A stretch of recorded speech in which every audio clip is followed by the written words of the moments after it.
Bismillahirrahmanirrahim. Assalamu alaikum, dear students. I'm your English teacher, Memuna Naseem. I hope you are all fine with the blessing of Allah. Students, today we will do the reading of chapter number 8 from the book number 1, and the topic of that one lesson is the Gulistan of Sadi. And it's from your book number 1. It is written by Sheikh Sadi Shirazi. So, he was a Persian poet and prose writer of the medieval period.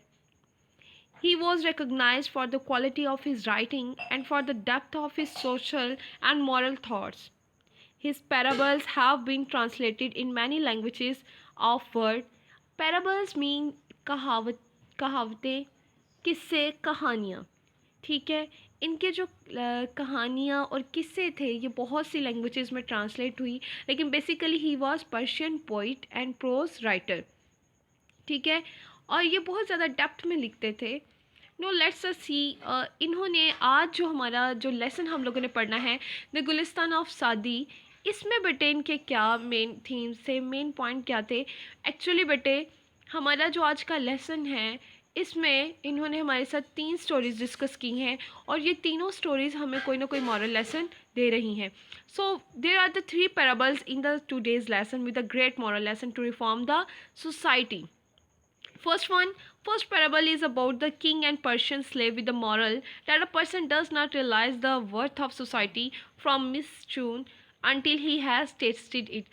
कहता है कि कभी भी इंसान जो है वो अपनी कदरों कीमत नहीं जानता ज़िंदगी की. जो उसको आसानियाँ मुहैया होती हैं तब तक नहीं वो जानता कि उसकी ज़िंदगी कितनी आसान है.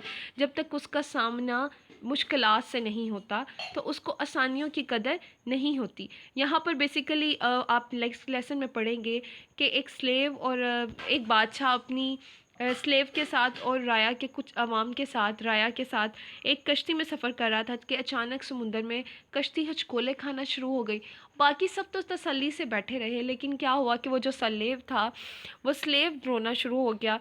वहाँ पर एक सर्जेंट था, सिपाही, उसने परमिशन ली बादशाह से कि अगर बादशाह सलामत, अगर आपकी इजाज़त हो तो क्या मैं इसको चुप करवा सकूं. तो बादशाह ने कहा कि तुम्हारा तो एहसान होगा अगर तुम इसको चुप करवा दो.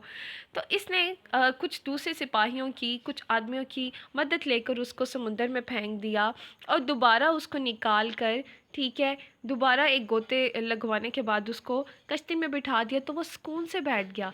बादशाह सलामत ने पूछा ये क्या, पहले तो ये चुप होने का नाम ही नहीं था ले रहा.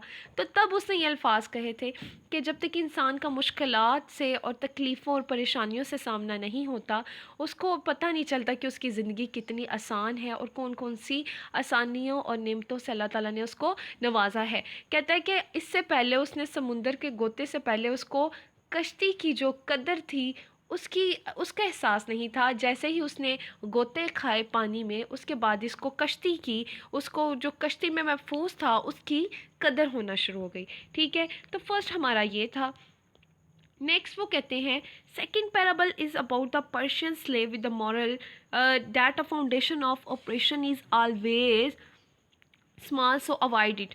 अच्छा जी, सेकंड में वो ये हमसे कह रहे हैं कि सेकंड पैराबल यानी सेकंड जो आप लोग स्टोरी में पढ़ोगे कहानी, हमारे जो आज लेसन है गुलिस्तान सादी, इनमें जो आप लोग आज सेकंड पढ़ोगे उसमें ये कहते हैं कि एक स्लेव बादशाह था, ठीक है, वो कहीं गए हुए थे शिकार पर और वो कुछ पकाने लगे तो उनको एक साल्ट की ज़रूरत थी. साल्ट लेने इन्होंने भेजा वहाँ पर इनको गांव में एक पर्शियन स्लेव को. वहाँ पर क्या हुआ कि वो बग़ैर कीमत अदा किए नमक ले आए. जैसे ही बादशाह ने कहा कि तुमने क्या इस नमक की कीमत अदा की है. स्लेव ने कहा नहीं. तो बादशाह ने कहा कि तुम इस चीज़ की कीमत अदा करो. तो बादशाह के साथियों ने कहा कि बादशाह सलामत, क्या इतनी छोटी चीज़ की भी कीमत अदा करनी होगी. तब बादशाह ने कहा कि जो जुल्म होता है, जो बुराई की इब्तिदा होती है वो हमेशा छोटे से स्टार्ट होती है, कम से स्टार्ट होती है, फिर वो बढ़ती बढ़ती पूरी सोसाइटी में छा जाती है. कहता है कि अगर मैं किसी बाग से एक सेब उतारता हूँ बग़ैर इजाज़त के तो मेरे साथी क्या करेंगे, मेरे सिपाही क्या करेंगे, पूरा बाग ही उठा लाएंगे. और अगर मैं एक बग़ैर इजाज़त या बग़ैर कीमत के एक अंडा खाता हूँ तो ये पूरी मुर्गियाँ ही हड़प कर जाएंगे। तो बादशाह ने कहा कि इसका मतलब ये था कि जो हमेशा बुराई है वो छोटे थोड़े से स्टार्ट होती है और वो फैल जाती है बड़े तक। नो नेक्स्ट फोर्थ पॉइंट देखें, जो हमारी थर्ड पैराबल थी।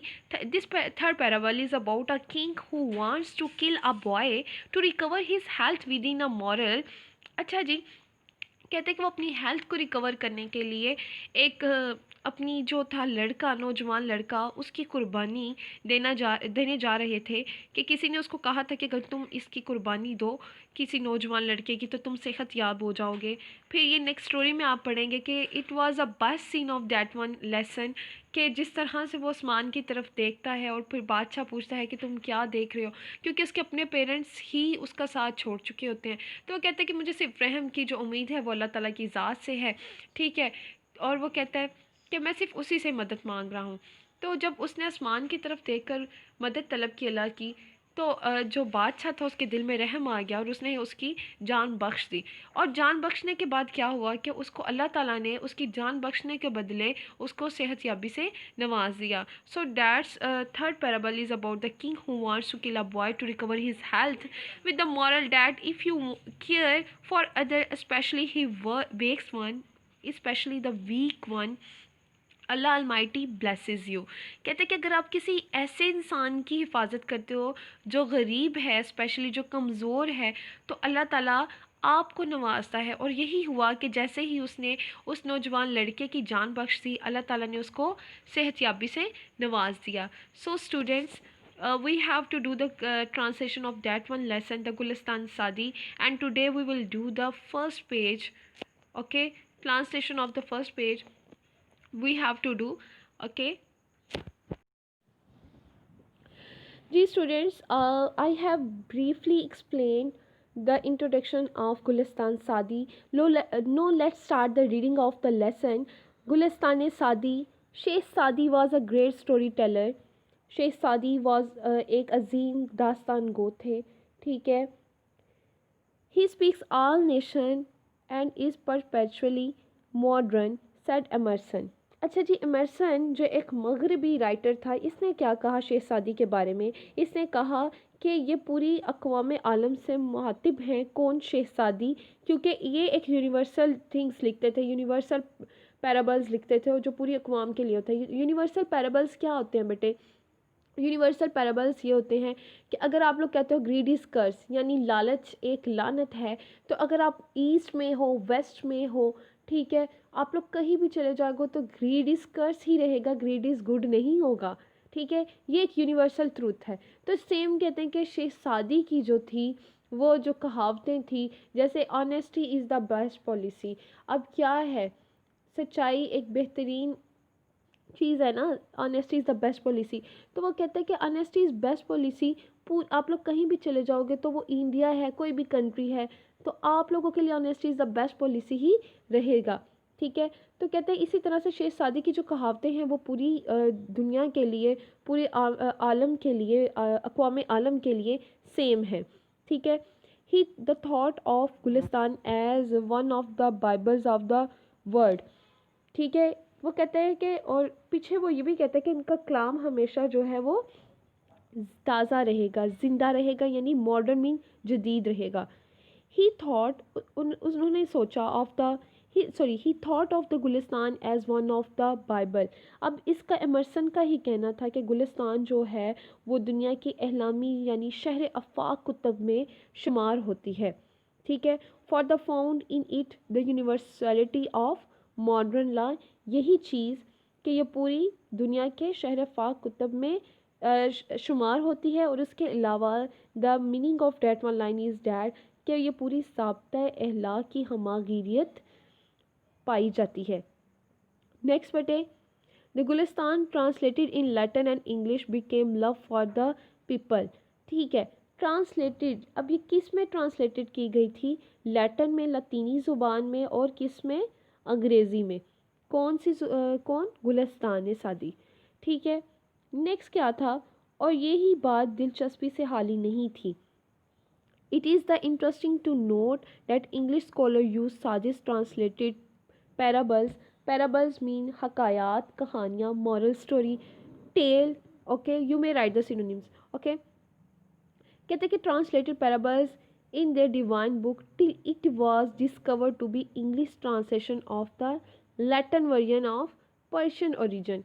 यहाँ पर वो ये कहते हैं कि अंग्रेज़ उलमा ने सादी का हकायात के तराजुम को, यानी उनके जो तर्जुमे थे, अपनी शहर अफ़ाक किताबों में इस्तेमाल किया। यहाँ तक कि ये बाद में मालूम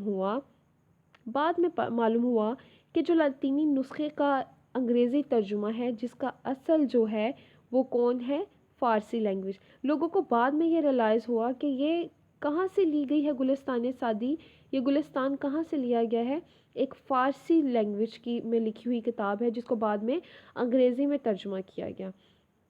Edwin Arnold has aptly described the Gulistan is culinary terms as an intellectual pillar, a literary curry, a kebab of versatile genius। Okay, अच्छा जी, अब एक दूसरा मगरबी राइटर आया है, ठीक है, वो यहाँ पर क्या कह रहा है, एडवन ऑर्लैंड। इसने कहा कि गुलिस्तान जो है, इसने बावर्ची खाने की चीज़ों के साथ थोड़ा सा रिलेट करके इसको, जो गुलिस्तान की जो है तारीफ़ की है। इसने कहा कि एक दना का पुलाव, एक अदबी शोरबा यानी चाशनी, ठीक है, एक हमागीर ज़हीन शख्स का कबाब, कायरीन को अपने ख़यालात को जला बख्शने के लिए इन हकायात के मज़े लूटने का यकीन होता है। The writers are sure to enjoy these parables as food for thoughts. इसका मतलब है कि कायरीन को अपने ख़यालात को जला बख्शने के लिए इन हकायात को मज़े लूटने का यकीन होता है। We have done the introduction of that one story, so let's start from the second one paragraph. Once a king, a Persian slave was sitting in the same boat। कहते कि एक दफ़ा का जिक्र है कि एक बादशाह, ठीक है, एक ईरानी गुलाम एक नाव यानी कश्ती में हम सफ़र थे। The slave had never been set have been at sea and never experience any calamity.